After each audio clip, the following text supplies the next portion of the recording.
Okay, here you go. Starting up again. Right then.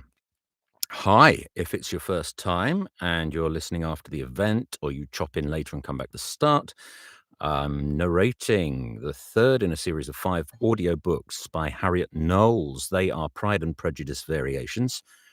This one is called The Wrong Brother. I've just started it. I'm just halfway through chapter 2 from this morning's session. So we will get into it. If it's your first time, I'm about to share my screen with you so you can see me working as I'm working. If it's your first time, if you're looking at this either now or after the event, in the bottom left of the screen, you'll see my digital audio workstation. I use Reaper. There are others available, but I like Reaper. This region marker manager above it, that's for my character voices file. I have characters who appear in other books in the series. As I record them, I take a sample and put it into this project here so that in other books or in later chapters in this book, I can check the voices to make sure that they all match up. If anybody's got any questions, as always, stick them in the chat or feel free to get in touch with me and ask your questions, and I will do my best to answer them. On that basis, I think we're pretty much ready to go here. If anybody's interested, this is a series. As I say, we're doing a lot of series at the moment. Longlistenlibrary.com. We're specializing these days in large complete audiobook box sets for 1 credit. Necessary sales pitch done. Don't forget to like and subscribe or whatever it is you're supposed to say. I don't know. I'm a middle-aged man, for goodness sake. Right. On we go. Let's make this thing happen. Where were we? Let's just have a listen. That is Mariah. Did we get a sample of her voice? Yes, we did. And we are here on the text. Do you think I shouldn't have accepted? She's slightly owlish. Yes, okay. Right then, here we go.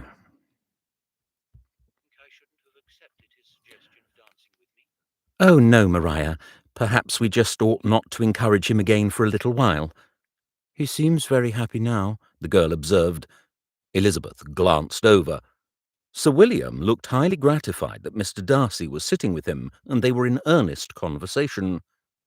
She wondered that he had seemed to understand her concern and exerted himself to assist. He couldn't find Sir William's conversation that enthralling, surely. Jane came over and joined them. How are you enjoying the evening, Lizzie? Very well, Jane. Elizabeth knew her file, her smile. It's not a file. Elizabeth knew her smile was far too knowing. Oh, no, that's still Elizabeth.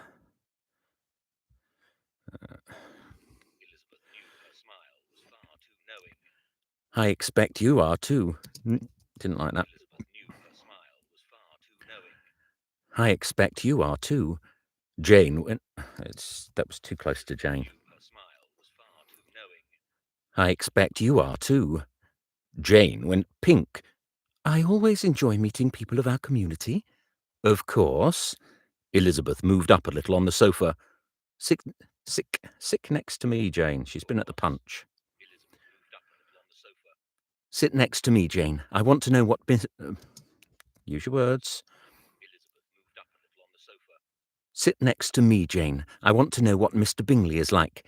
His friend seems to be rather an enigma to me. Jane turned a surprised expression to her. In what way? Mr. Bingley is amiability itself. I'm sure Mr. Darcy must be of the same persuasion. Ha! Then I charge you to dance with him and see where the conversation leads. Elizabeth was amused. She wondered who else Mr. Darcy would dance with. He hadn't asked for a second dance, and she was quite relieved about it. She could talk to anyone. She was proud of her ability. But Mr. Darcy was quite hard work, especially when he seemed to change in an instant from attempting to be amiable to a scowl at some inner thought. She pushed consideration of him aside. You and Mr. Bingley seemed to find much to discuss, Jane. Is he interesting to listen to, or did he just want you to talk? Jane looked. Use your con. Jane looked discomposed. He is very interesting to listen to, Lizzie. He seems to have had a varied life. Elizabeth watched as Mr. Bingley crossed the room to join his friend and Sir William. They seem ill. Oh, no, that's Lizzie. They seem ill-matched to be friends. She mused. They seem to be... Oh, come on. Get in the right place.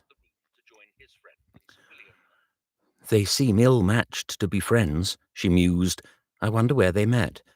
At Cambridge, Jane supplied, and they have some business interests together. Elizabeth laughed. You've found out everything we need to know, Jane. No, indeed. Her sister looked embarrassed.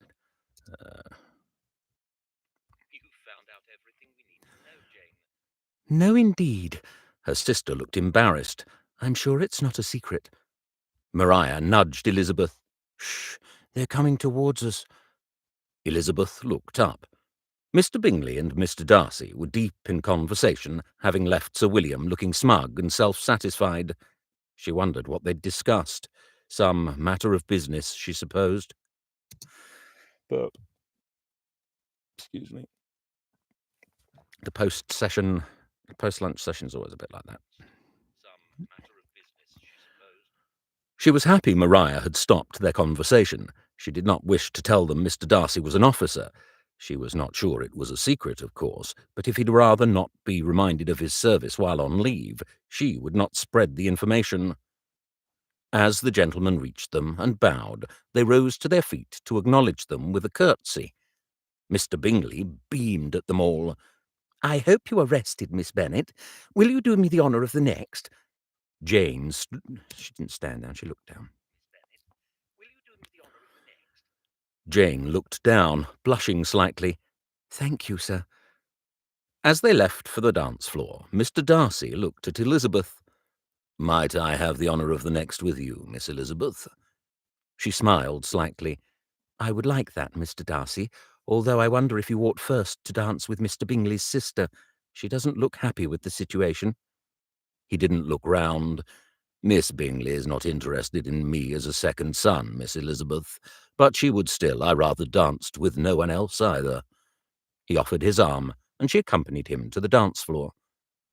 As they began the steps, she wondered at what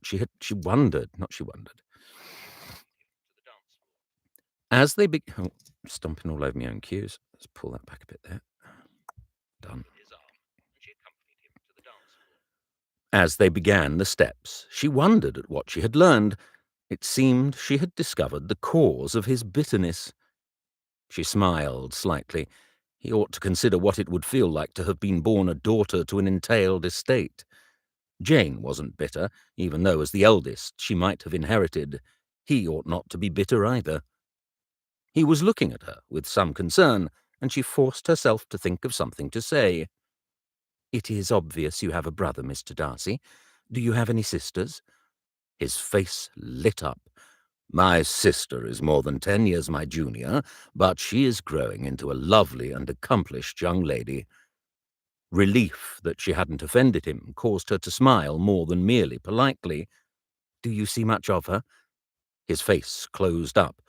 Not as much as I would prefer, but I see her as often as my duties will permit. She must change the subject. Sir William seemed gratified at your attention, sir. She looked at the older man. He will dine out on your conversation for some time, I think. He smiled. There are some interesting topics he is erudite on, once they can be elucidated. She was surprised and rather disconcerted. Perhaps she had misjudged her friend's father. She must talk to him and see what she'd missed. They danced in silence for a few minutes. Glancing up at Mr. Darcy, she noticed amusement.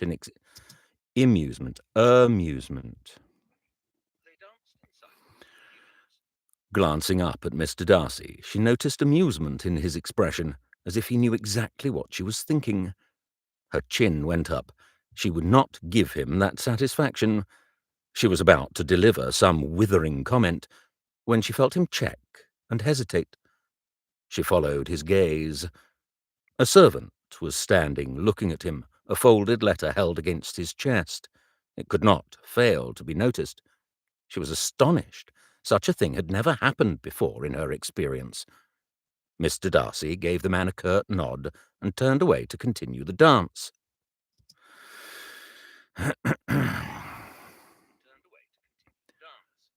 Sir, it must be urgent.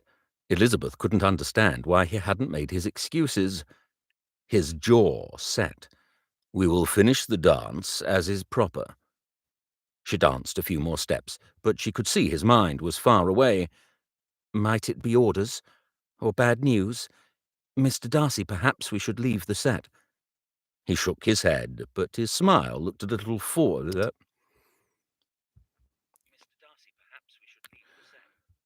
He shook his head, but his smile looked a little forced. We ought to finish the dance, Miss Bennet. But he continued to look distracted. Sir, I am fatigued. Perhaps you would indulge me if I sit down. He bowed. He could do nothing else than escort her to a seat. She knew that. But when she had taken a chair, he pulled another nearer. May I? No, Mr. Darcy. Please go to read your letter. It must be important, and I would not wish to detain you. Elizabeth was sure he didn't really wish to stay and be polite. He bowed. If you insist, Miss Bennet. His eyes were distant. I do insist. Thank you for the honour of asking me to dance. I have enjoyed them.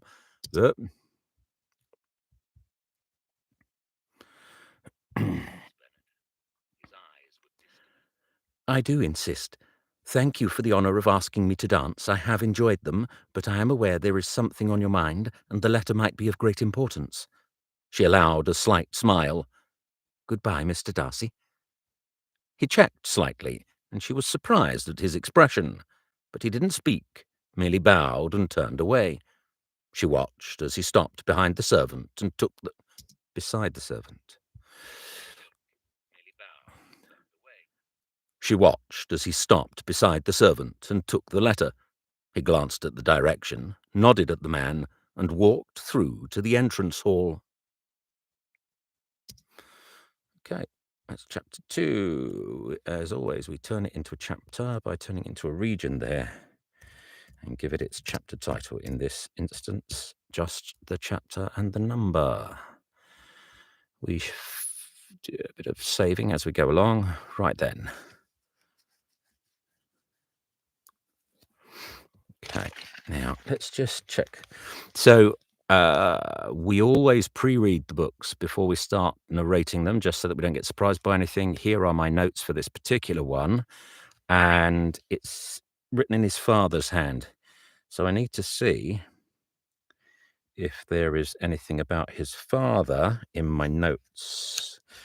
And there isn't, so that means he's either pretty standard, Darcy's father, or he doesn't speak, or practically doesn't speak. So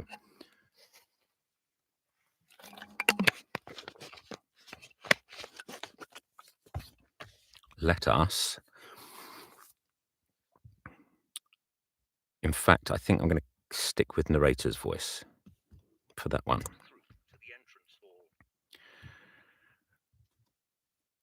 Chapter 3.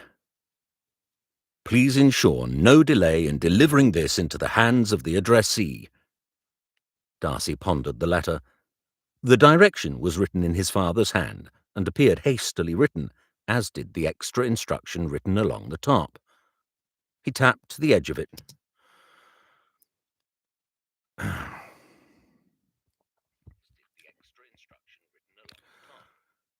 He tapped the edge of it with his finger, very tempted to tuck it into his pocket unopened. He had a promise to keep to Bingley, and he was finding that, while he could not say that he was actually enjoying being more sociable than usual, he was not actively disliking the sensation. His mind took him back to when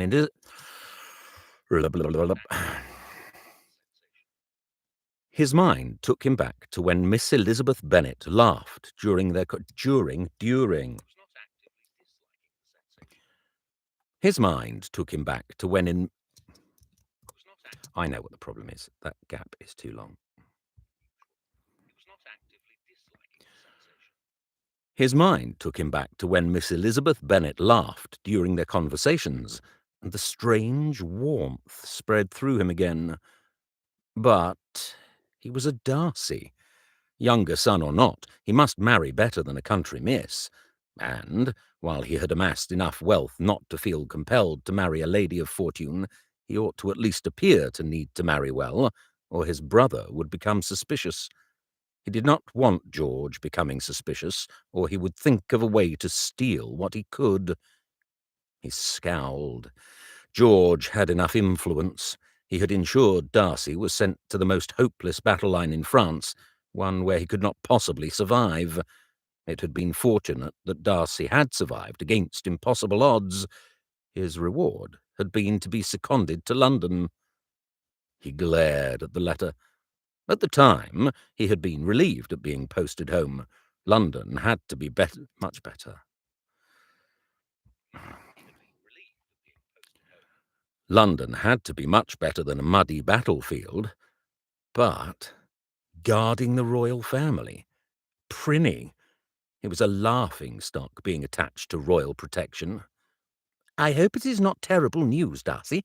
Bingley was at his side. "You ought to go back," Darcy said at once. "You are the main focus of interest this evening." Bingley smiled. "If only they knew," he said, "then they would—" "Enough." Darcy glanced round before returning to the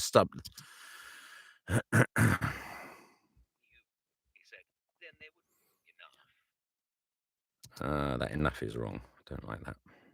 It's not decisive enough. Enough. Enough. Darcy glanced round before returning to the Enough. Darcy glanced round before returning to the subject of the letter. "I have not opened the letter yet, but it is from my father and his... burpy burpy.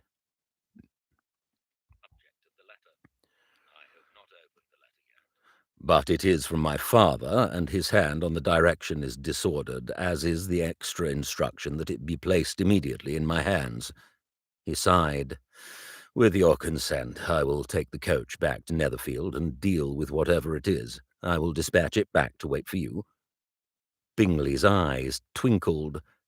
"I could almost think— No, you were doing very well." "You know I keep my promises, Bingley." "I do know. Of course I do. Even unnecessary ones. While we wait for the coach, will you come and make your apologies to Sir William and Miss Elizabeth Bennet?" Darcy felt disquieted. "No, I will not make more of the event than necessary." He signalled to the servant to order the Netherfield coach be brought round, and turned to his friend. "When I am in a position to explain to you, I will do so." Oh, what happened to his accent there?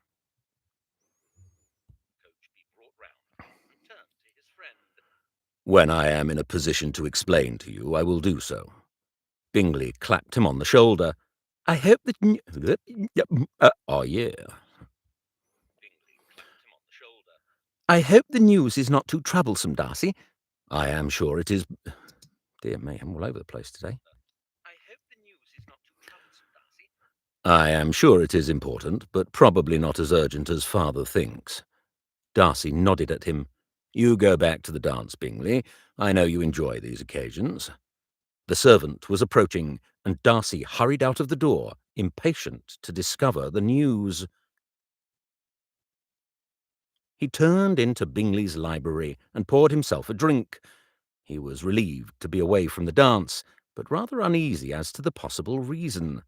It had been too dark to read in the coach, and he had not been confident enough of privacy at the assembly rooms. He had been irked at the delay, but now he might discover what it was about. Right, so we are... It's George Darcy. So he must be...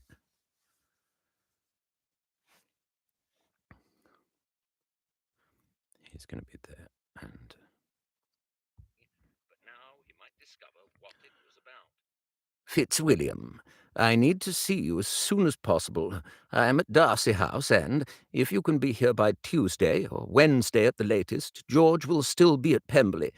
The matter is urgent and very sensitive. Do not trouble to write. You can travel as fast as the post would. Your affectionate father, etc., George Darcy. Okay, now this is, I grab that because I know I don't have the older Mr. Darcy, not in a completely broken down state. So this is Darcy, Dad, Standard. We have had him in another one, but he was very old and woggly. Affectionate father, etc., George Darcy. Darcy dropped the letter on the desk. It told him nothing. Now he would have to wait overnight and go to town in the morning, still not knowing. He drained the glass and went to the door. He beckoned to the footman. Please ask my servant to see me, and send for coffee. Thank you. More burpage. He'd better not have another drink. He glanced at the clock. He must wait up and see Bingley. He would only have a few hours' sleep before starting back to London. He could prevail upon Bingley, perhaps, and borrow his coach. Then he'd be able to rest on the journey. After giving instructions to his servant to pack as much as possible, ready for dawn, he dozed in front of the fire until he heard the rest of the party return from the assembly. And breathe. Hearing Miss Bingley's complaining voice, he stayed where he was. As soon as Bingley could get free, he'd join him, he knew. He smiled when his friend entered the room within a few minutes, closing the door firmly behind him. So it seems the news is not so bad, if you can still smile, Darcy. Bingley dropped into the seat beside him. Is the coffee fresh? Darcy nodded. They have just renewed...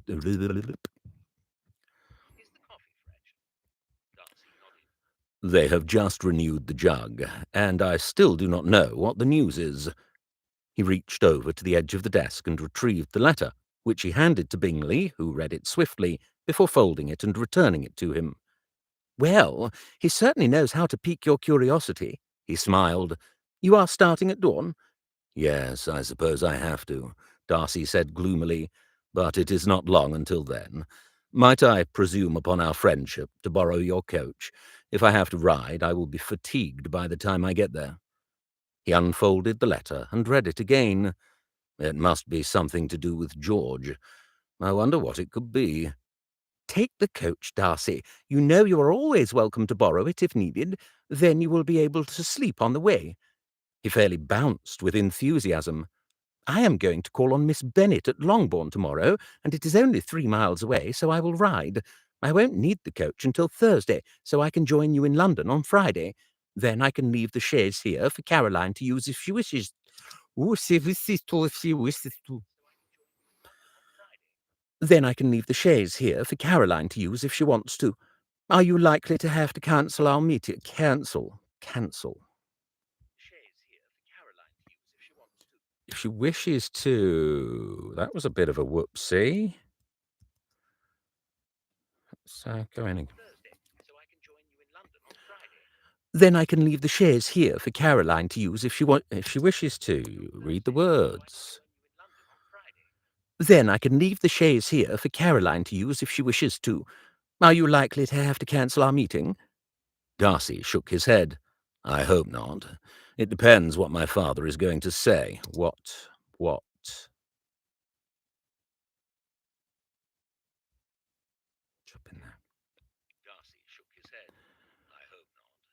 It depends what my father is going to say, but it is important to meet the lawyer, and I do want to discuss with you the way forward before the damned regent demands my presence again. Bingley sighed. I know you are close to buying out your commission. Why don't you? You can afford to live.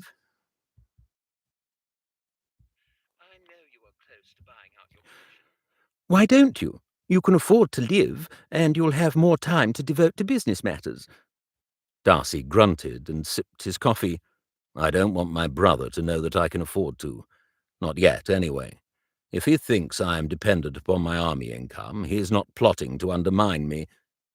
Bingley nodded. "His bitterness is extreme. He has so much. It makes me despair that his animosity towards you— towards, yeah, not towards. Let's go from that. He has so much. It makes me despair that his animosity. He has so much. It makes me despair that his animosity towards you does not allow you to live your life as you wish." Darcy rose and began to pace the room restlessly. "I think he knows the whispers there are around his...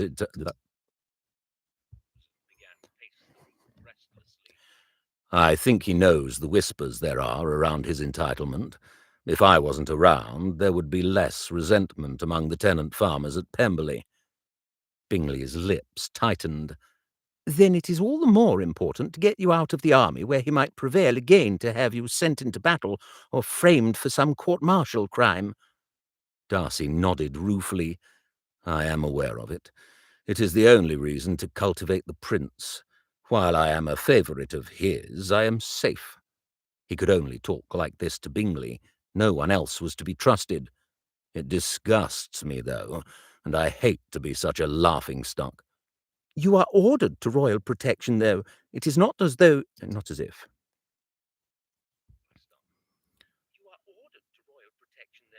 No one else— no. It is not as if you could refuse." True. Darcy had an unexpected thought. Perhaps Bingley was not the only person he could trust. There was a dark-haired young lady who had accepted he didn't want to talk about his commission, who had not demanded to know his rank, who had allowed him to change the subject. "I was happy to see you dance with Miss Elizabeth Bennet tonight." Elizabeth, not Elizabeth.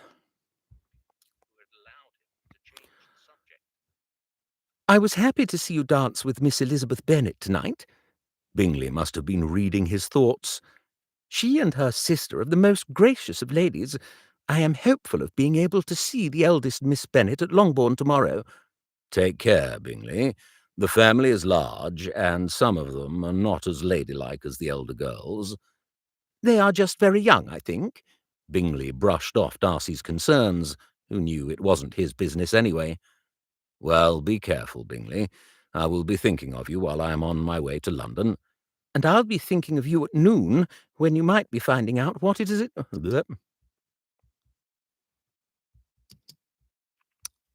Press the wrong button. Pick it up from there. "And I'll be thinking of you at noon, when you might be finding out what is at issue." What? Sounds a bit weird if I do it like that. "And I'll be thinking of you at noon, when you might be finding out what is at issue." Darcy stirred as the coach drew up at the officers' quarters.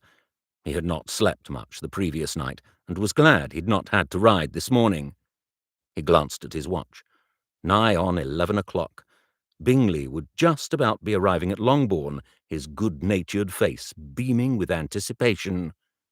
Darcy wondered what Miss Elizabeth Bennet would think when she observed he was not accompanying his friend. Just ran out of puff on the word friend. What Miss Elizabeth Bennet would think when she observed he was not accompanying his friend. Done. Turn it into a region, turn it into a chapter. Get rid of that file. Save, and on we go. Something odd is happening. I don't know what it is, my position or what it is. Just make sure we're still live streaming, because I've had it drop out occasionally. We are still live streaming. Did we? Yes, we are still live streaming. Perfect.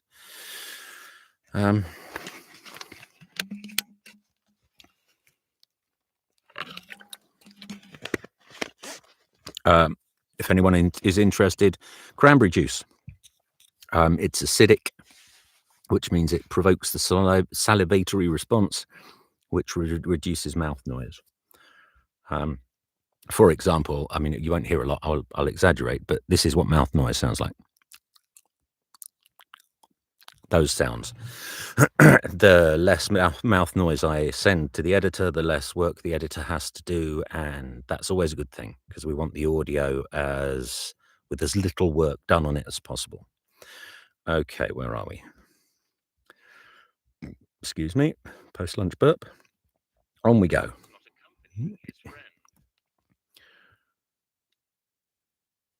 Chapter 4. Elizabeth watched Jane's colour rise when the family heard the ring of the doorbell. She gave her needlework a secret smile. Her sister had not been herself that morning. Papa had departed. He departed. He didn't depart. He departed. Papa had departed for his library half an hour ago. Mamma was all aflutter with how well the assembly had gone, and Lydia was yawning and complaining that there had not been sufficient gentlemen young enough for her to properly enjoy the dance. Kitty was stabbing at her needlework with venom after... That should be one breath, that bit there. Kitty was stabbing at her needlework with venom. Venom? It's nice that Venom's in the corner doing needlework with her. Kitty was stabbing at her needlework with venom after Lydia's criticism of her looks, and Mary was reading with pursed lips, pretending not to hear any of the arguments. If it not her, Mr. Bingley. If it was Mr. Bingley calling, Elizabeth was happy that her family's behaviour would at least improve somewhat during his call. It was. Their housekeeper came to the door and bobbed a curtsy. "Mr. Bingley, ma'am." They all rose and curtsied in response to his bow. Mamma ordered tea, and they all sat round and made polite conversation. Elizabeth could see Jane's disquiet. Their poor guest was drowning under a barrage of questions from Mamma, doing his best to answer one before the next interrupted him. "Mamma," she interjected as her mother drew breath, "do you think Jane might show Mr. Bingley the gardens before the clouds get any heavier? I can take my book outside." "Yes, yes, it's a good notion, Lizzie. You go out with them." Jane cast her a grateful look as they went to get their coats, and she followed them quietly outside, sitting on the low wall just beyond the house. The half-hour permitted for formal calls had passed, and still the couple strolled on. Elizabeth wondered whether it would be a serious breach of protocol to interrupt them, or worse, to leave them. But she was spared from making the decision when they approached her. Mr. Bingley bowed. "Thank you for your the suggestion, not your suggestion. "Thank you for the suggestion of taking a turn in the gardens, Miss Elizabeth, and for chaperoning your sister. I am very grateful." "It was no trouble at all," she smiled. "I hope you were impressed with the wild garden." "Indeed, I was impressed with all of it," he replied enthusiastically, and she hid a smile. They had not been anywhere near that part of the garden. That evening she swung on Jane's bedpost and watched her sister brushing out her hair, as she had done so often before. "So, what did you discuss with Mr. Bingley? You seemed to have a great deal to talk about." Jane coloured and wouldn't meet Elizabeth's gaze through their reflections. "Oh, various things." Elizabeth waited a few long minutes before her sister finally relented. "You were right when you thought Mr. Darcy would have gone to London. He left at dawn to answer a summons from his father." "What about?" Elizabeth wondered if she'd know. Jane shrugged silently. "They didn't know. The letter just said go at once." Elizabeth wondered if it was completely true. Mr. Darcy obviously trusted Mr. Bingley, and so he must be able to keep a confidence. She laughed. "Mamma is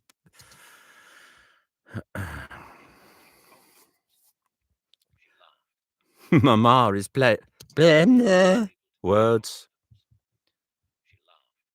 Mamma is busy planning to tell all the country that you are as good as engaged." Jane swung round on her stool. "I know. Lizzie, can we stop her? I'm afraid it will spoil everything. It's only the second day I have even met him. She twisted a tendril of her hair in her fingers. I really don't want to take the risk of her gossip. Elizabeth smiled. You really like him? Jane turned back to the glass, failing to hide her blush. She recommenced brushing her hair, avoiding her sister's gaze. I do. I think he is the most amiable gentleman I've ever met. She finished her hair in silence. Finally, she turned to Elizabeth. But it may come to naught. I think he will call tomorrow, but he tells me he has to go to London on Friday on business. She looked up, and there was desperation in her eyes. What if he gets involved in that business, or meets another lady? He might not return, or feel the same way if he does return. Elizabeth pondered. You're right. The first thing to do is to stop Mamma from spreading any expectations. We can do that somehow, I'm sure. Then we will have to see. It depends how long he is gone. She wouldn't tell Jane about her sudden idea of going to London if Mr. Bingley didn't return in a timely manner. She got up and kissed her sister. I'm going to my sister. I'm going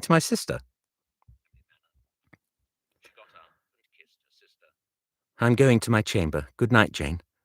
Of course Mr. Bingley would return. He was as smitten with her sister as Jane was with him.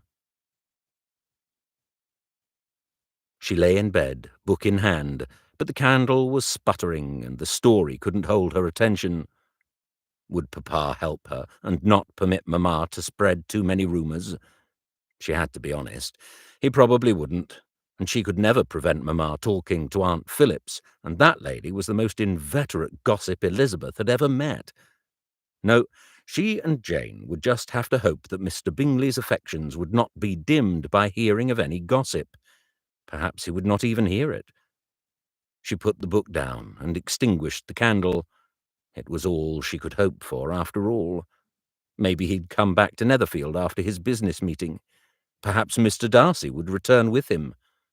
She hoped his letter had not borne bad news. She might not like him very much, but he didn't deserve to have a difficult time.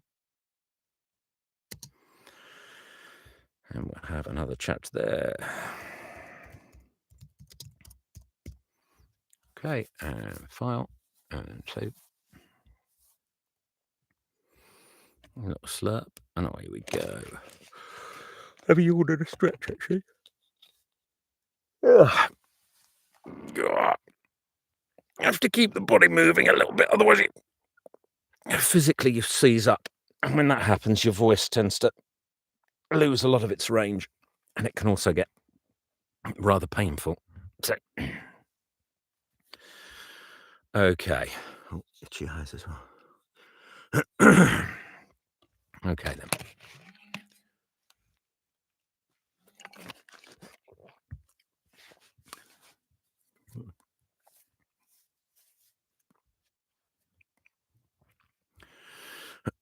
Okay, away we go.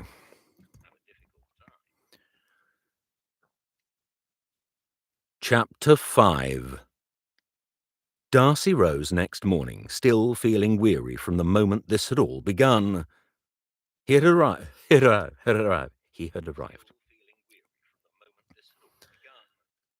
had arrived in the officers' mess to find his cousin waiting for him. Richard, I had no idea you were back from France. He'd glanced at the clock. I have to go to Darcy House shortly, but perhaps we can dine together tonight. No, things have changed. I need to speak to you first, Darcy. Your brother is now in London, so are your...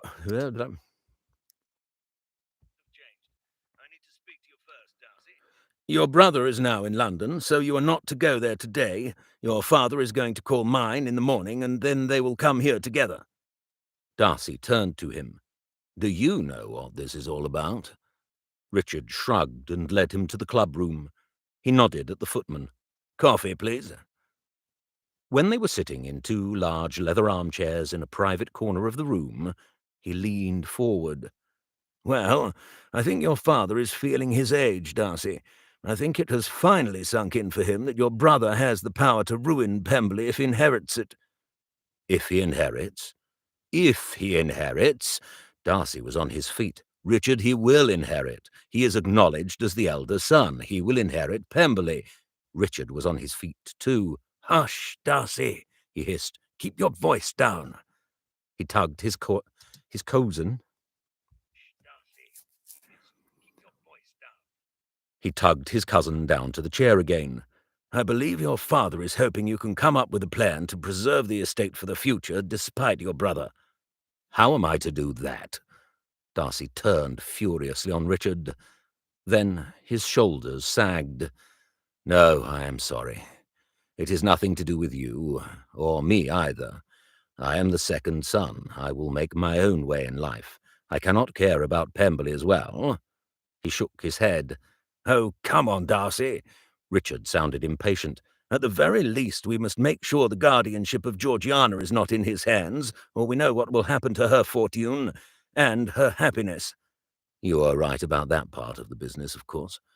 Darcy leaned back against the back of the chair, but his anger still bubbled up against George. He tainted every thought, every action Darcy took. He carefully took his coffee cup and sipped at it, the control of his actions taking every ounce of energy he possessed. "You said my father is feeling his age. Is he unwell? What does your father say?" Richard shrugged. Excuse me. "I cannot say I saw anything of significance, but you know as well as I do, he is a consummate actor. If he does not want you to know something, you will not." "I know what has to be done to Pemberley," Darcy growled, "but it is no matter. I have made other investments for my security. Now,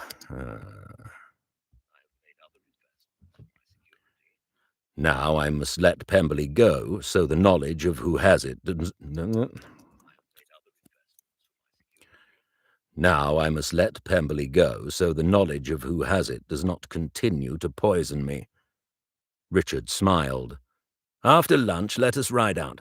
It will pass the time and relieve your anger somewhat." Darcy smiled ruefully. "A good idea. Now let us change the subject if I have come to town too early." If he had stayed in Hertfordshire, he might have accompanied Bingley to call on the Bennets. He wondered how Bingley's call had gone that morning, and what he thought of Miss Elizabeth. He would have seen her as she would have chaperoned her sister. He took a deep breath. He must not think about Miss Elizabeth Bennet. She was not for him, despite what his body told him. Richard was watching him. "So, is Bingley's new estate a good choice for him? How was the shooting?" Now it was nearly time for his father to arrive. Darcy sat with his cousin over a belated breakfast, having ridden out again for a dawn gallop. It had done him some good. He was feeling more relaxed now, although he knew that discussing affairs involving his brother would soon anger him again. He frowned. They had obtained the exclusive use of the small mess room so that privacy could be maintained, and he knew why father wanted to come here. George could not demand entry into a military unit. He would need to have been invited, like father and Uncle Henry had been. Had been.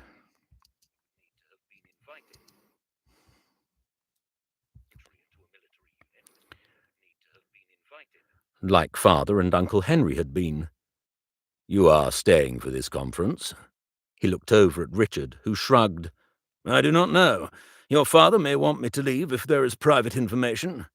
"I would like it if you stayed. I may need you to remind me of some of the things that are decided." His cousin rose.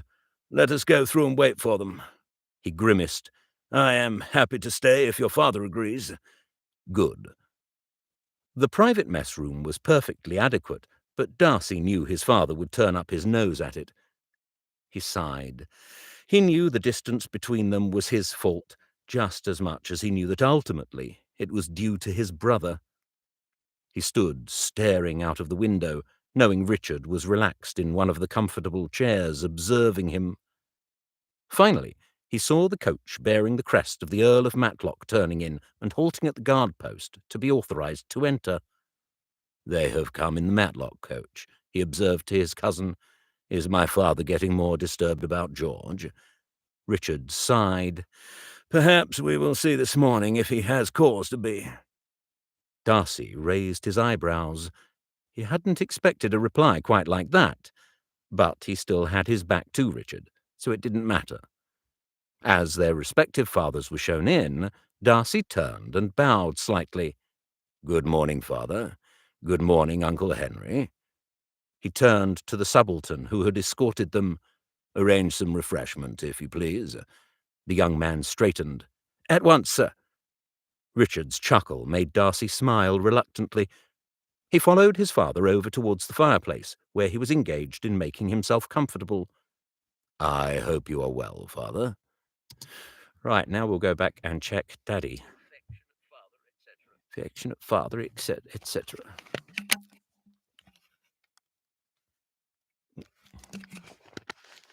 That's the end of that one. One more time.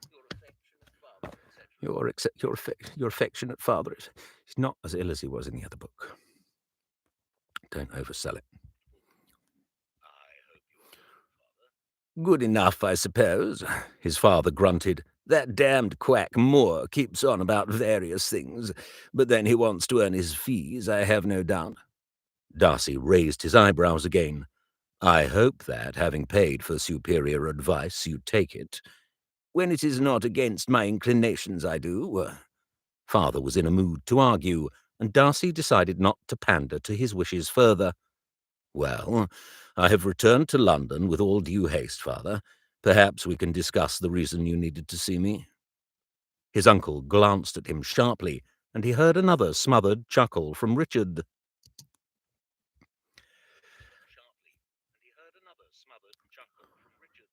But he kept his gaze on that of his father, who looked away. "It is about George and the inheritance of Pemberley." Darcy kept his face impassive. "George is acknowledged as the elder son. He will inherit Pemberley. Do you not resent it, being the more honourable of the two, the one able to manage the estate best? Do you not resent it, son?" His father was on his feet, his voice cracking with passion. "There is no need to trouble yourself. Please resume your seat." Darcy waited until he had done so. "It is not appropriate to resent it. The elder son inherits the estate, and any remaining siblings each inherit a share of their mother's fortune or settlement moneys." He shrugged. "It has always been thus." His father eyed him thoughtfully. "Even though every day when you look in the glass you must see that you are more my son than George is, you will not fight for what is your birthright?" "Nevertheless, George was born to you in wedlock. He bears your name, and you raised him as your eldest son. He is your son, and as the younger son, Pemberley is not my birthright." He wondered if he was going to find out the truth. Finally, after all these years, the truth. He must keep control of his temper. Nice. Turn the region into a chapter. What was that? Chapter 5. Chapter 5. Ooh, sore eyes today. On we go. Chapter 6. There was silence, not a silence, just silence. There was silence as a knock on the door heralded the young subaltern who supervised the two. No, come on, stop. Have the burp. Okay. I know what it is. I need a wee. I'm going to go to the loo. I will be back momentarily.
Okay, that's what happens when you drink too much tea at lunchtime.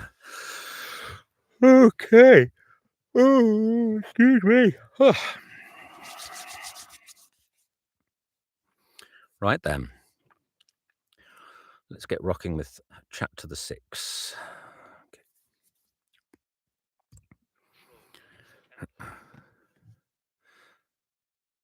Chapter 6. There was silence as a knock on the door heralded the young subaltern who supervised 2 footmen carrying in trays of tea, coffee, and many pastries. Breathe.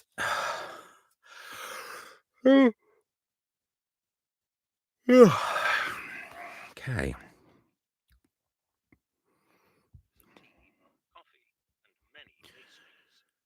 When the door finally closed behind them, Darcy glanced at Richard, who looked at him expressively. His father sighed. "I would relish some tea," he said, sounding... Let's make him sound older. "I would relish some tea," he said, sounding tired and old. Darcy leaned forward and poured him a cup of tea, placing it to hand on a small side table. "Thank you, son." Darcy noted that father's hand was trembling as he took the cup and stirred the tea. He remained silent. Eventually, his father placed the cup back down on the table, turned slightly in the chair, and faced him. "It was an informal adoption. No papers were ever signed, and George is showing signs of increasing suspicion, disturbed thoughts, and unrestrained behaviour. I think he is unfit to manage Pemberley." He met Darcy's eye. "You are an honourable man. You must think of the staff and the tenant farmers. They will all depend on you." Darcy shook his head. "I have my commission to think about. I have my sister to protect.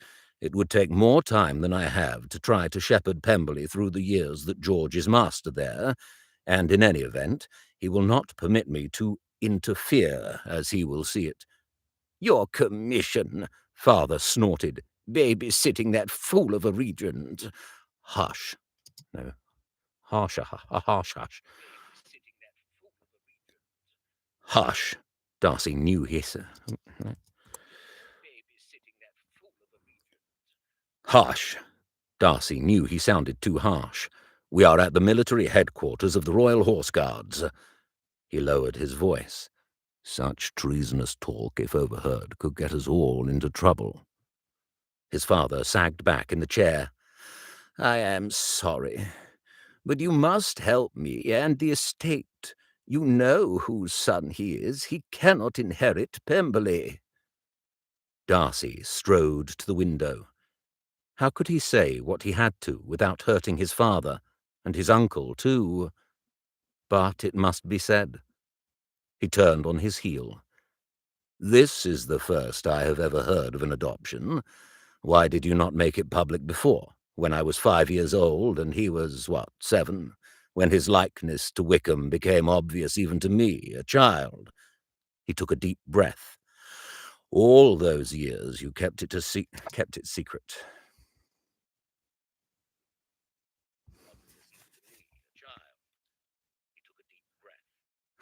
"All those years you kept it a secret." No, kept it secret, come on. "All those years you kept it secret, permitted all the people of the villages and towns around, all the tenants, and me, to think Mother had been unfaithful to you and that you did not care." His lip curled. "You seemed to care nothing for her unhappiness. For all those years she suffered the whispers, the disapproving looks, and the humiliation." He was surprised at the stupefied expressions of his father and uncle. Even Richard looked shocked.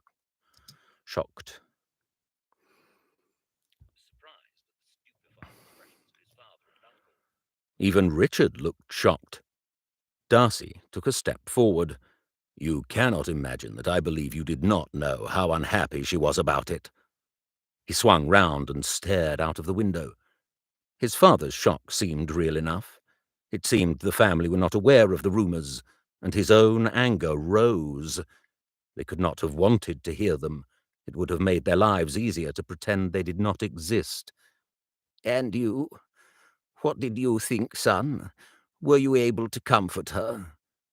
Darcy swung round. "How could—" He's angry. "How could she talk to me about it? You must have impressed on her the need for secrecy around the adoption." He crossed the room and stood over his father. "Why did you do that? Why not take him on as your ward?" "Your mother did not want that. She wanted him to be hers." His father seemed shrunken in his chair. "It was for the best," he muttered. "Poor Anne, just poor Anne. Poor—" oh, no, I don't like that. Let's cut him before that.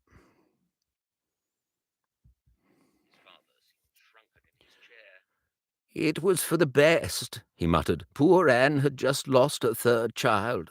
3 children born dead." He shook his head. "Then Wickham came to me. He had made this terrible mistake, and he did not want his wife to know." He looked up, his expression haggard. "The girl was apparently the daughter of a gentleman. He had hidden her as best he could, but he had to do something with the child." He sagged back. "So I took George in." He smiled reminiscently. "Anne loved him, doted upon him, and so did I. He was an engaging and cheerful boy." He dropped his head in his hands. "And then Anne discovered she was expecting another child. You were born, and she became quiet and sad at the thought that you, who looked so much like me, would not get Pemberley." She was living a lie. Darcy paced the room. If she had been expecting a child, then began raising a baby, who would ever believe the child had died and conveniently a newborn baby was there to adopt? He turned on his heel. "Especially one who grew to look so very much like this—" No.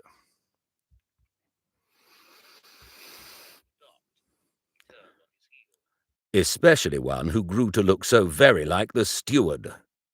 He dropped into a chair, almost wishing he could put his head in his hands like his father. Even I, who loved her so much, had to believe she had made a terrible error. Uncle Henry stood up. "She never told me that George was not her son, never intimated by the merest expression that he was taken in." He shook his head dazedly. "Why did you never tell us? My sister could have come to us for comfort and reassurance instead of being unhappy and humiliated." Father stood up. "She would have told me if she was unhappy about the subject. You are imagining what you thought, Darcy. It cannot be true." Darcy shrugged. "If you wish to think that, then you may." Mother was dead. She was not suffering now. Nothing would change if his father refused to accept what unhappiness he—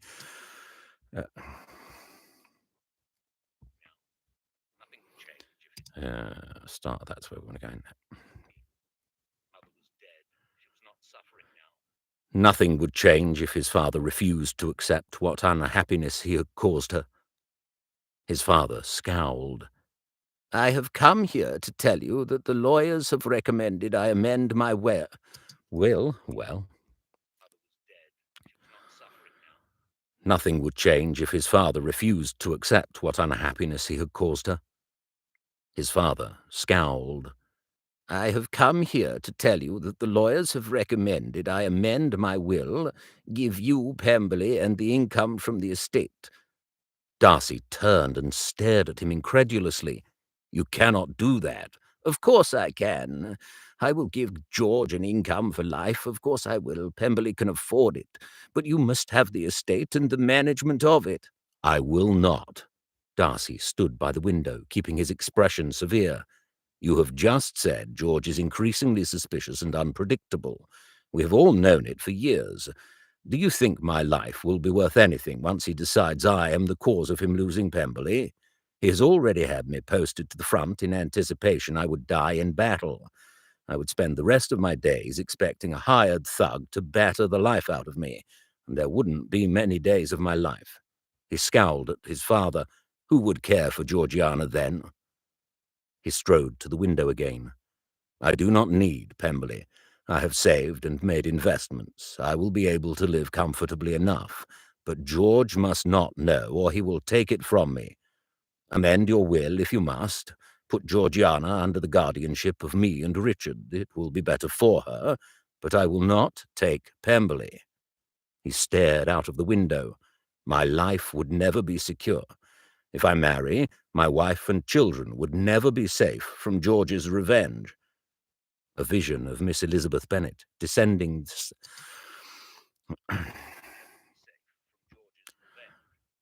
A vision of Miss Elizabeth Bennet descending the stairs at Pemberley as Mrs. Darcy, mistress of the Darcy estate. He shook his head angrily and pushed the thought away. He turned to his father. "You know what George is like. Do you really think my life would not be in danger if he thought I was standing in his way?" His father dropped his head into his hands again. "What ought I to do?" Darcy dropped into the chair beside him. "We have a little while today. Let us make plans for the best that can be managed." He looked up at his cousin and uncle. "Might you join us to make a plan?" "What do you have in mind, Darcy?" Richard looked bemused. "My opinion is that your brother ought to be detained as insane. He is certainly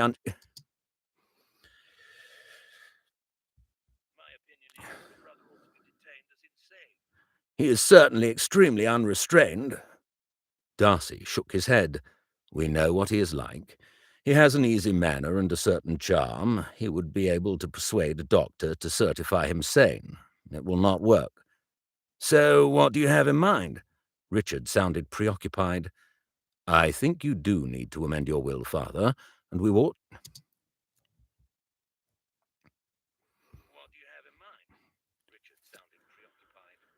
"I think you do need to amend your will, Father, and we ought to keep it a secret—" No, come on.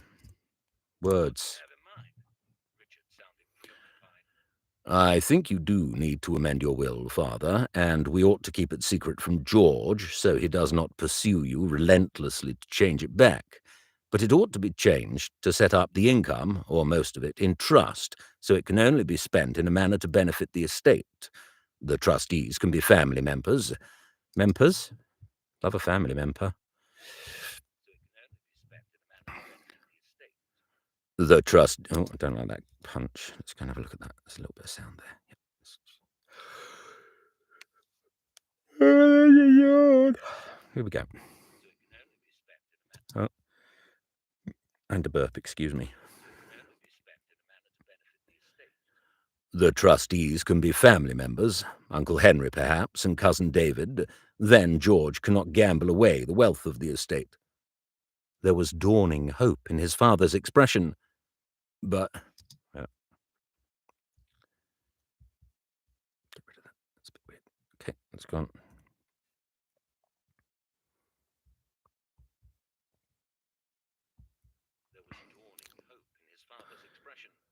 "But if something happened to him, you would find yourself fettered by the trust." Darcy shrugged. "If I was master of Pemberley, I would want to spend the majority of the income for the Benny Hill of the estate." Darcy shrugged. "If I was master of Pemberley, I would want to spend the majority of the income for the benefit of the estate in any event. Or you could say that if the trustees were of the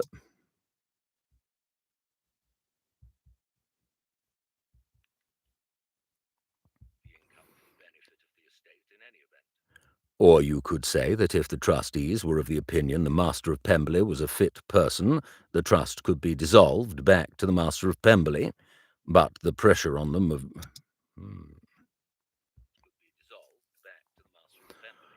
But the pressure on them by George would be enormous in such an event." He shrugged. "I cannot see much difficulty about it. Perhaps your lawyer will think your will can state the trust can be dissolved back to the new master of Pemberley on George's death. But the important thing is that Georgiana and her fortune are protected from him, especially if the income from Pemberley is being kept secure." He gazed out of the window, wondering if he would still have time for his meeting with Bingley on Friday. Perhaps his friend would let drop a small piece of information about Come on. Perhaps his friend would let drop a small piece of information about Miss Elizabeth when he mentioned calling on her sister. Hope rose within him. He might even be able to return to Hertfordshire with Bingley.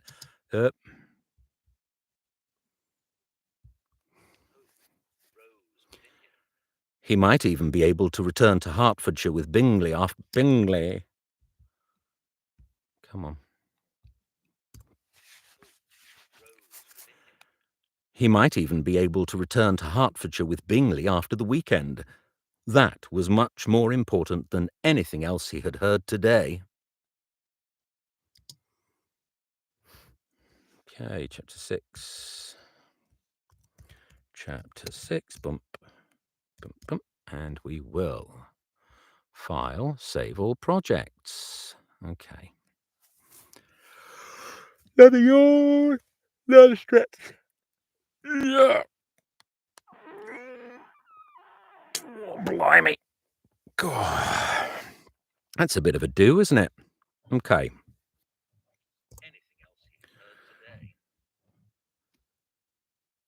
Chapter 7. Elizabeth sat on the seat under the old apple tree, a book open in her hands. But she wasn't reading. Mr. Bingley had gone to London on Friday morning, and Jane had spent the weekend telling Elizabeth how wonderful he was. Her sister was a fair way to being in love with Mr. Bingley. Elizabeth knew it, and approved wholeheartedly. But she couldn't help wondering if Mr. Darcy would return with him when his business was concluded.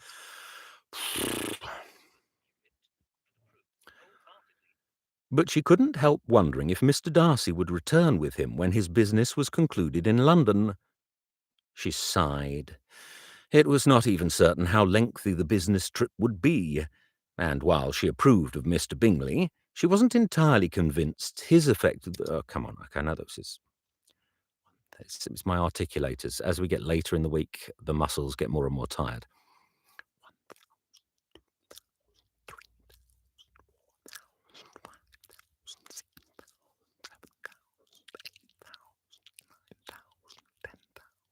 That usually sorts out. It's like a tongue twister, but I don't have to concentrate. She wasn't entirely convinced his affections were yet as fixed as Jane's were. If he did not return, she was sure that Jane's heart would be broken. It was Tuesday now. Surely Mr. Bingley... Surely Mr. Bingley would return soon. And what of Mr. Darcy? She wondered what news had been in the letter he'd received in the middle of the assembly. The text blurred in front of her eyes. He was proud, to be sure, arrogant even, but he was very handsome, and he had set himself to be pleasant when they danced, even though it was obviously difficult for him. She smiled at the book. Exceptionally handsome. She shook her head, and the smile left her face. He was a military man, a younger son without fortune. She had nothing to tempt such a man who must marry a lady of fortune or have to work all his days. She must not allow her own affections to be stirred by him. Nothing could come of it, even if she'd had more than 2 dances to get to know him. She smiled slowly. What would he look like in full regimental dress, with his dark hair and handsome visage? She thought he'd make an arresting portrait. With an exclamation, she jumped to her feet. She must not think of him this way. "What's the matter, Lizzie?" Jane looked startled. "I was just coming to find you to see if you would like to walk into town. I want to call at the milliner's." "Oh, Jane, what a wonderful suggestion. I do need to walk out." She scooped up the book. "Perhaps we can call at Aunt Philip's on the way home and collect all the news." Jane went pink. "I don't think he will have come back to Netherfield just yet. His business might occupy him for a week or more before there is even the possibility of his return here." "Exactly." Elizabeth beamed at Jane. "So, Aunt Phillips will see you are not pining and are interested in matters of the town just as usual. There will be no call for her to gossip that you are suffering open the new... What the cranberries?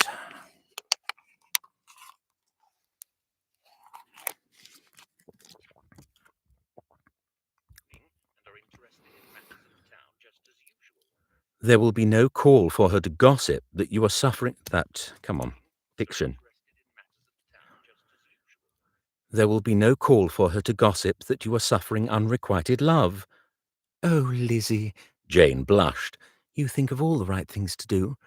Let's get our coats. Elizabeth hoped very much that Mr. Bingley would return soon. Having to keep Jane's mind on other matters was rather taxing, and she really wanted her happiness with him above all else. He would dote on her, and she would never be unhappy with such an amiable gentleman.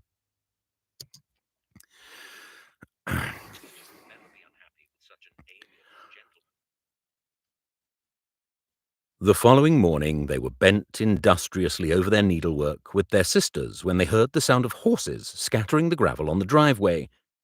Kitty jumped up and went to the window. "It's Mr. Bingley. He is back from town." "Oh, Jane, I'm glad you put on that nice gown today." Mamma was already agitated, and Elizabeth sighed. She would have to try to get Jane to go into the gardens again, perhaps. At least the weather was kind to them. The housekeeper entered the room. "Mr. Bingley and Mr. Darcy," she announced. Elizabeth's heart went into her throat and began hammering. She gritted her teeth. She had met him once. Nothing could come of it. Nothing. She rose with the others and curtsied in answer to the gentleman's bow. After a few moments, Mr. Bingley glanced at his friend and turned to his hostess. "Mrs. Bennet, I was telling Darcy how much I admired the gardens here at Longbourn. Might Miss Bennet and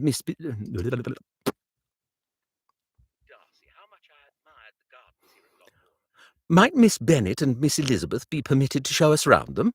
"Why, yes, of course." Mamma waved her hand at them. "Take as long as you need. There is much to see." Elizabeth hid a smile. Her mother was making it sound as if there were hundreds of acres of gardens to admire. Soon she was strolling beside Mr. Darcy, while his friend accompanied Jane some paces ahead. She exerted herself to be companionable. "I hope Mr. Bingley did not give you false hope as to the extent of the gardens here." She smiled mischievously. "He might have made it seem there is rather more to be seen than is really here." He smiled appreciatively, which failed to completely eradicate the lines of strain around his mouth. "I was not deceived, Miss Elizabeth, but Longbourn is a very comfortable size for a family without too great a burden on your father." She glanced up at him.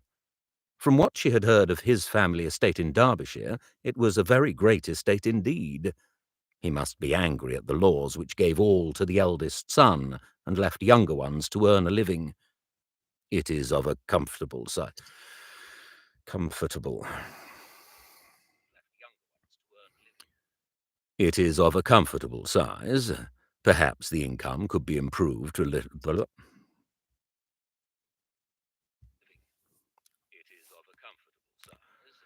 Perhaps the income could be improved a little for such a large family, but we want for nothing, and, as you say, the burden of running a larger estate must be very onerous." Uh, sorry, it's her. Stupid boy.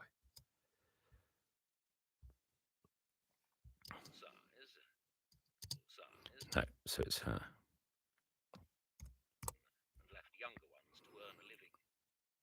Uh, It is a comfortable size. Perhaps the income could be improved, not approved. It is a comfortable size. Perhaps the income could be improved a little for such a large family, but we want for nothing, and, as you say, the burden of a run... The burden of a running... No. The burden of running a larger estate must be very onerous. He smiled slightly. "It seems, though, that the attraction of great wealth exercises the minds of many young ladies." She lifted her chin. "Not all young ladies, Mr. Darcy. Not all." She laughed lightly. "Although I will allow that many of them become giddy at the thought of a wealthy gentleman in the neighbourhood." The strange expression was back on his face. She did not understand it in the least, but he was watching his friend. "It seems your sister enjoys the company of Mr. Bingley for himself, and not his wealth." "I am certain of it. I would not permit otherwise. In my view, it is very much more important to be happy and to have affection for one's companion than it is to be wealthy. She tried to stop her smile, although it does exercise my mother, I am afraid. His lips twitched. For a lady with 5 daughters, I cannot think of any other who would act differently. She looked up, surprised. He seemed very different from the Mr. Darcy she had met at the assembly. He was more relaxed, more at ease in her company. She wondered at it, but it was not up to her to ask after his business in town. She was silent for a while as they strolled further, keeping Jane and Mr. Bingley in sight, but far enough away to allow them some privacy. Breathe. The silence seemed to be companionable, and she thought Mr. Darcy was not discomposed by it. But after a few more minutes she glanced at his face. He was deep in thought, and his expression showed his mind was far away. She grimaced slightly. The lines of strain by his eyes showed that his visit to town had cost townhood. Let's go there. She grimaced slightly. The lines of strain by his eyes showed that his visit to town had cost him dear, but if he needed time to think, she was quite content with the situation. She huffed a little laugh at herself, because she wasn't really, but it was very much better than not seeing...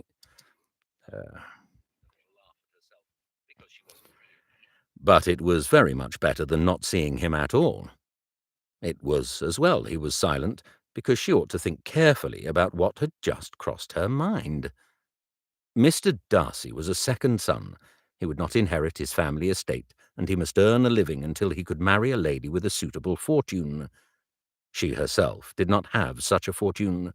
The £1,000 she would bring, only £40 a year, would barely pay the pin money she would need, and certainly not afford him the life of a gentleman.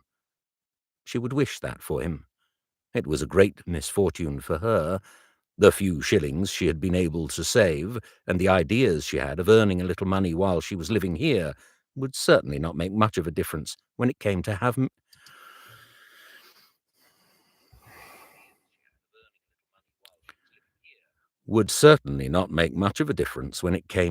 money to live on. For a moment she felt her hopes were dashed. Perhaps it was not even worth trying to do what she could. No. Shit. That no's wrong. No. She smiled to herself. It would always be worth it, knowing that she was trying to make a difference. She shrugged slightly. She ought never to have considered his looks, and never have wondered what sort of man he was. He had not been more than superficially friendly towards her, so it was her own... dear me. Go from there. He had not been more than... stamping over my own cues. Let's pop that in there. He had not been more than superficially friendly towards her, so it was her own wayward mind that had caused her discomposure now. She strolled beside him, making herself think of Jane and her sister's happiness. It seemed Mr. Bingley's affections had survived his brief absence in town. Running out of breath.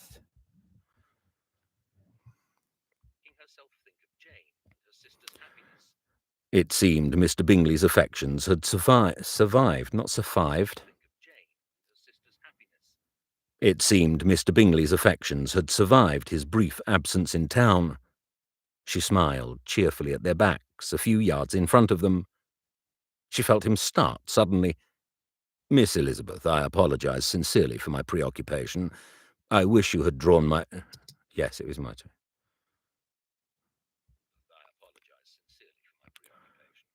I wish you had drawn my attention to the present moment. I feel I have been impolite not to make conversation.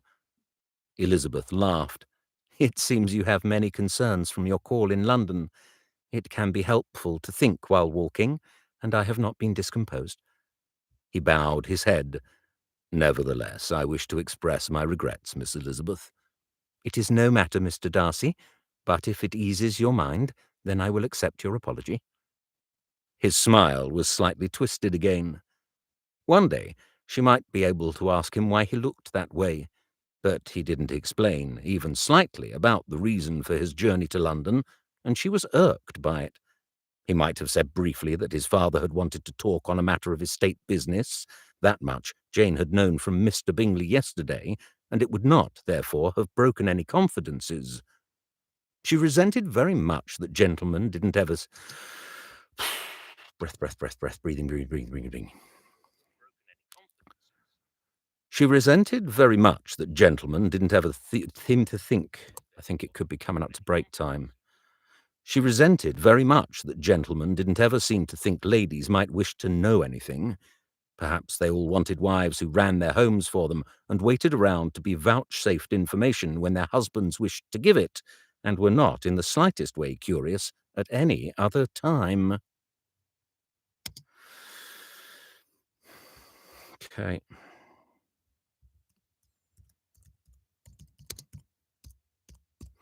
Save it off. Do we have another chapter in us before a break? I'm going to say yes, one more chapter. Try and get one more in here.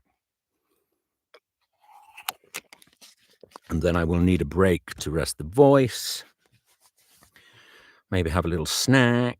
Wait and see what happens. See what happens. I should say so. This is get the drawer out of the bottom. This is front towel. This is not really towel. This is probably what a boxer dog would sound like. Something like that. British bulldog. It sounded a bit like that. Okay. Here we go.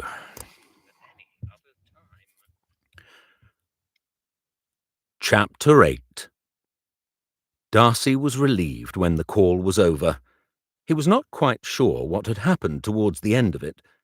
Miss Elizabeth Bennet had seemed happy enough when he had apologised for being silent for those minutes, and had not seemed discomposed by the silence. But then, although the conversation had continued along general terms, she had seemed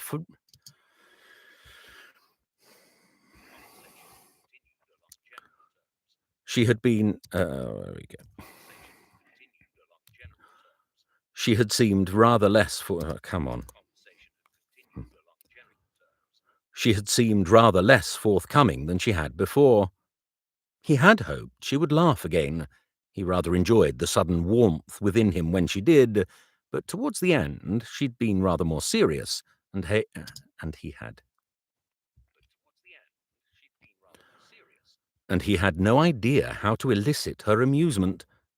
He thought they had both been glad when her sister had finally turned towards them,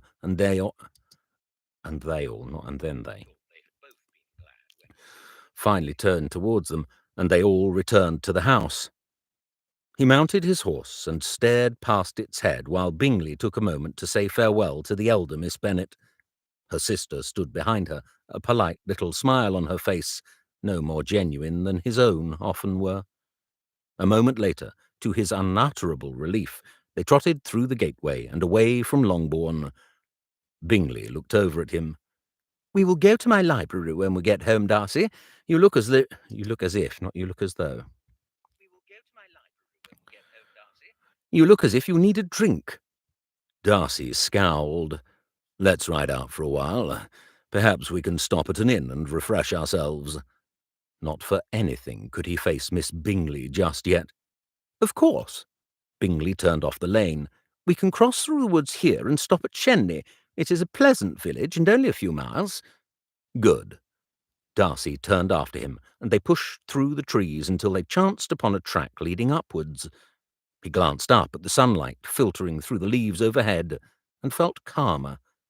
Despite his determination not to think of her again, he wondered how she had felt as they made their farewells. He puzzled for a moment as to what might have gone wrong, not gone on. He puzzled for a moment as to what might have gone wrong between them. He shook his head. He would never understand ladies and how they felt. A young boy took their horses when they arrived at the small inn at Shenley. Darcy looked at him dubiously. "Do you know how to look after them?" The boy touched his cap proudly, despite it being much too large for him. "Yes, sir. My dad's round the back and I'm helping him." "Good." Darcy turned to follow Bingley into the inn. His friend was right. He did need a drink. In the private parlour, he slouched in the armchair beside the fire. He stared at the drink in his hand. He must keep conversation away from him. "You are looking content, Bingley. I think you find Miss Bennet pleasant company.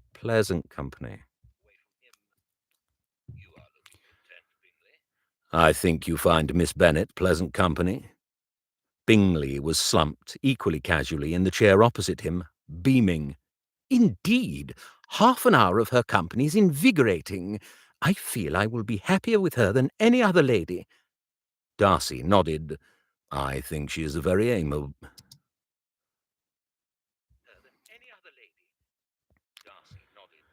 "I think she is a very amiable lady. Her family is somewhat embarrassing, but the income from the estate when she inherits will combine with yours to make you extremely comfortable, along with your investments, and they would be enough, of course." "I don't need Miss Bennet."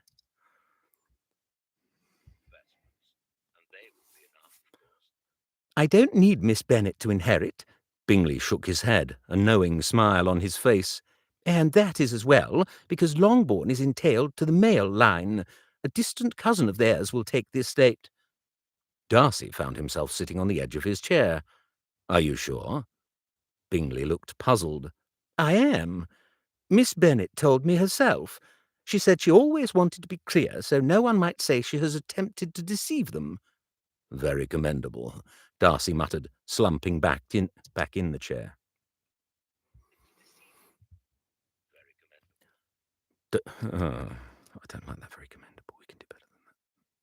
So no one might say she has attempted to deceive them. "Very commendable," Darcy muttered, slumping back in the chair.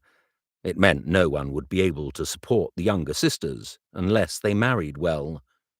His heart turned over at the thought of Miss Elizabeth Bennet having to seek employment on the death of her father, but she would be all right if Bingley married her sister, although he thought Miss Bingley would be against it. He grunted. Someone would marry Miss Elizabeth soon enough. She was an intelligent, lively young lady, certainly pretty enough to attract a gentleman's attention. "Don't scowl so, Darcy," Bingley laughed. "I thought you'd found out I was right when you made me that promise. Now I am not so sure." He raised his eyebrows. "What happened between you this morning?" Darcy shrugged and glared at the fire. "I have no idea what happened. One moment she seemed to be amiable enough, but later it seemed that beneath the politeness was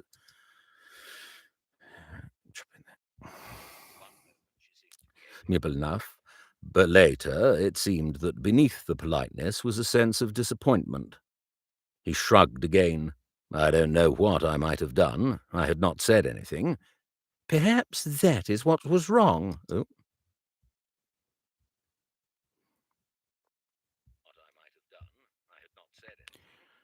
"Perhaps that is what was wrong." Bingley seemed thoughtful. "You were being silent." Darcy shook his head. "I apologised for that error, and she said she had not been offended by it." It was Bingley's turn to shrug.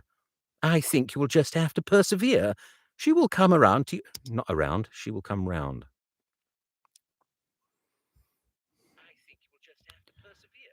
"She will come round to your attentions soon enough." "I do not wish her to believe there is anything to be read in my attentions." Darcy jumped to his feet and strode the 2 paces to the window. A bit harsh. Bit too much. Too much.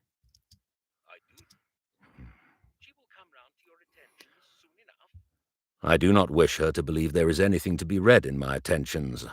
Darcy jumped to his feet and strode the 2 paces to the window. "She is not of interest to me, and if she is vexed by my behaviour, why, she will have to accept it." Bingley smiled. "I don't think so, my friend. I think you are far more taken by her than you care to admit. Why, you even asked her to dance at the assembly before asking my sisters." He chuckled. "I could hardly believe my eyes, promise or not." "What do you mean, taken by her?" Darcy was disturbed. If it was obvious to Bingley, then it might be so to others. He felt himself flush. Had she noticed his attention?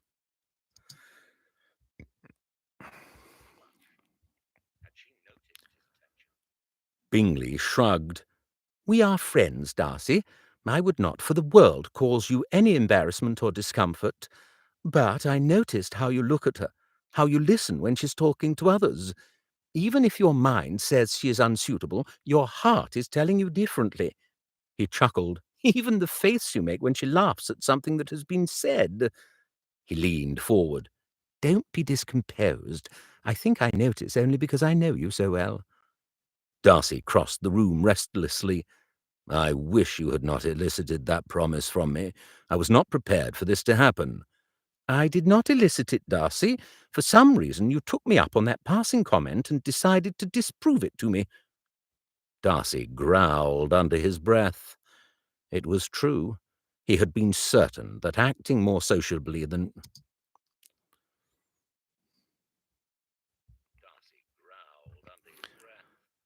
It was true. He had been certain that acting more sociably than was his habit would make no difference to him.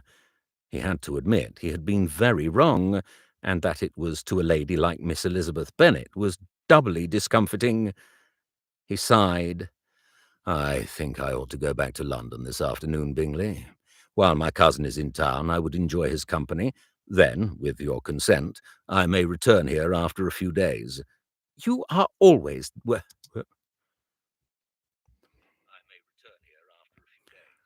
You are always welcome, Darcy. You know that." Bingley twirled the glass in his fingers. He made an obvious effort to change the subject. "It was good business last week, wasn't it?" That suddenly went a bit girly. Let's not do that. "It was good business last week, wasn't it?" Darcy nodded. "No, sloppy, sloppy, sloppy." "It was good business last week, wasn't it?" Darcy nodded. "Yes, that is one of the reasons I wish to call on my cousin. I think he can be persuaded to take the last few £100 in the investment. I would not like it going to go...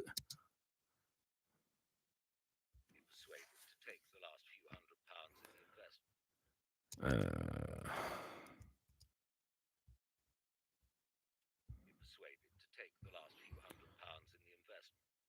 no. Let's go. Let's put that out there. That is one of the reasons I wish to call on my cousin. I think he can be persuaded to take the last few £100 in the investment. I would not like it to go to a stranger." Bingley glanced at him. "I was thinking of the extra risk of an investor we did not know, and wondering if I ought to suggest to you that I break your rule." Darcy smiled thinly. "It is entirely your decision, of course, but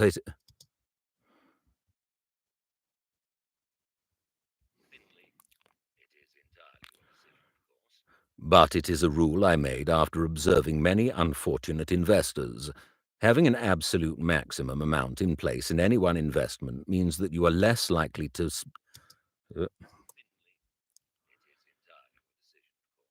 But it is a rule I made after observing many unfortunate investors.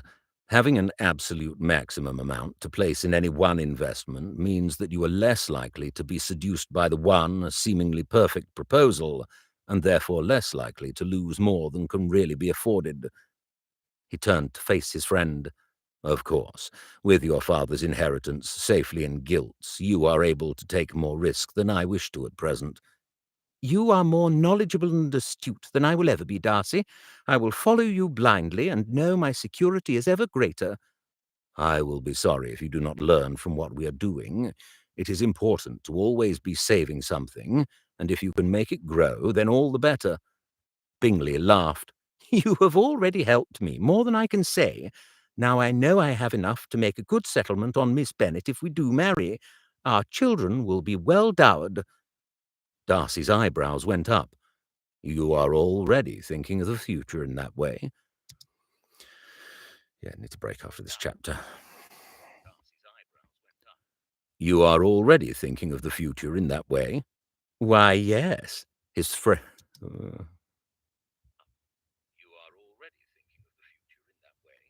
"Why, yes." His friend had a sly look. "I think you might be too." "No." Darcy shook his head. "My mind is urging caution. I have been fortunate in my investments, as you know, but my brother," he gritted his teeth, "would steal it all in an instant if he knew of it. I must stay in employment, look impecunious." He shook his head. "It frustrates me greatly because I cannot see an end to it." He almost wished he could tell Bingley about the substance of his...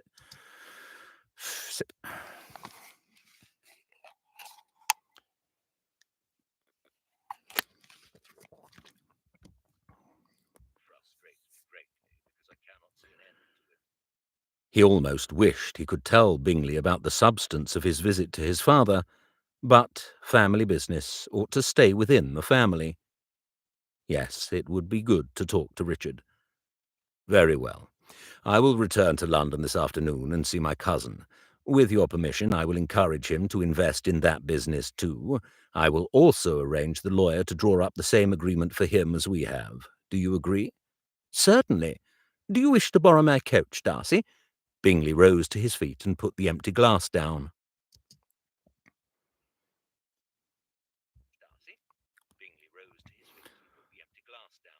We will have an early lunch and then you can be on your way.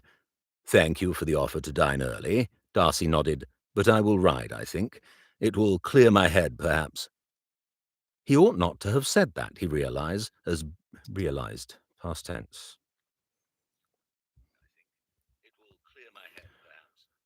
He ought not to have said that, he realized, as Bingley's knowing look brought the heat of a flush to the back of his neck.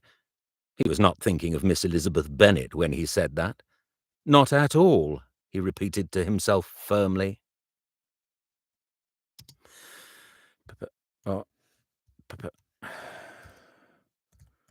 Chapter 8. Save it all off. Okay, so that's the end of this particular session. I will be back on in probably 30 or 40 minutes, maybe less, maybe more, but not too much differently, to crack on with some more before the end of the day. So I'll see any of you back here.